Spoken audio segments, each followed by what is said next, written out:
nouveau mois, nouvelle thématique. Je voulais cette fois-ci vous proposer quelque chose en rapport avec le printemps. Bon, ça se voit pas forcément aujourd'hui, mais d'habitude le printemps, il fait super beau, les oiseaux sont sortis, vous les entendez peut-être, les fleurs aussi, bref, c'est le renouveau de la nature, mais aussi la force de caractère pour démarrer avec une saison pleine d'énergie. Et évidemment, je crois que la chanson parfaite pour ce mois-ci, c'est... Bah oui, Flowers de Miley Cyrus. Vous n'avez pas le droit de dire que vous connaissez pas la chanson, elle est passée en boucle pendant des années.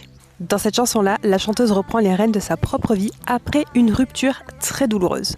Mais surtout, elle prend conscience qu'elle est la seule à pouvoir s'aimer pleinement, sans condition. Cette chanson, c'est clairement un hymne au self-love, mais c'est aussi un étendard pour toutes celles et ceux qui ont déjà changé leur caractère pour pouvoir convenir à leur partenaire et se sont oubliés entre-temps. Bref, c'est une ode à la liberté d'être qui on veut.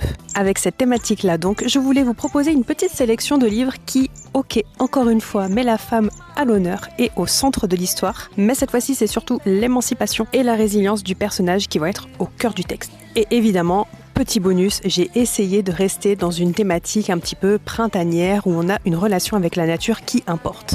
Les 4 romans qui étaient dans la sélection pour que vous choisissiez dans le Discord sont les suivants. On avait en premier lieu Les voleurs d'innocence de Sarah Walker. C'est un roman qu'on peut considérer un peu gothique et fantastique, ça se passe dans les années 50 et on y suit une fratrie de 6 sœurs, qui ont toutes des prénoms de fleurs d'ailleurs. Et elles tentent d'échapper à une espèce de malédiction qui sévit dans la famille, puisqu'à chaque fois que l'une d'entre elles est mariée, elle est aussitôt tuée. En deuxième option, je vous proposais quelque chose de beaucoup plus tranquille, de la cozy fantasy avec L'île au jardin enchanté. C'est de Sarah Bessdurst et c'est un peu le tome compagnon du roman La petite boutique de sortilèges. Mais ça va, ils peuvent se lire indépendamment les uns des autres. Dans celui-ci, on va suivre Terlu qui, parce qu'elle a utilisé sa magie de façon inégale, a été transformée en statue. Et lorsqu'elle se réveille de son sommeil forcé / punition, elle se retrouve seule sur une île. Enfin seul, pas tout à fait, puisqu'il y a quand même le jardinier de cette île au jardin magnifique, un jardinier un peu ronchon d'ailleurs.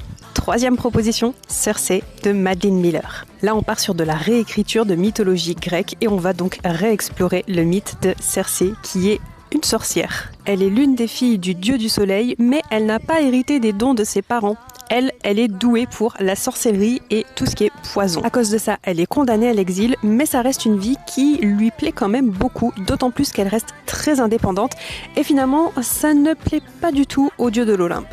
Et ça effraie aussi les hommes. Et enfin, la 4e et dernière proposition, et c'est celle qui a été retenue par le book club, donc c'est celle que nous lirons pour valider le niveau 2 du challenge, c'est Eleanor Oliphant va très bien de Gail Honeyman. Et ce sera une relecture pour ma part, j'ai très hâte. On y suit notre personnage d'Eleanor qui est un petit peu particulière.